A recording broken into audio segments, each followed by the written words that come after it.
You ask Tiger to calculate. This deals with finding the midpoint between 2 points. The midpoint between the 2 points is 15.53. Let's solve it step by step. Plot the 2 points and calculate the midpoint using the formula. The coordinates of point 1 are x1 equals 7, y1 equals 78. The coordinates of point 2 are x2 equals 24, y2 equals negative 72. PM represents the midpoint of the 2 points.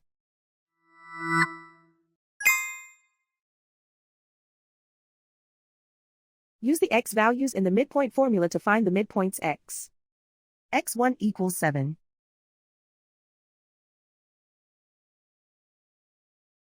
x2 equals 24.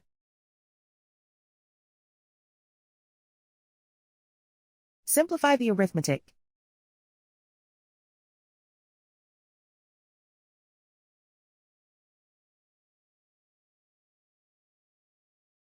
Use the y values in the midpoint formula to find the midpoints y. y1 equals 78.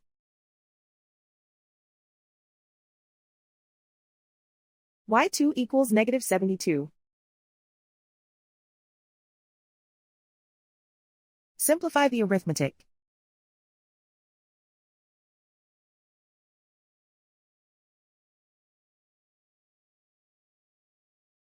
And so, the midpoint is 15.53.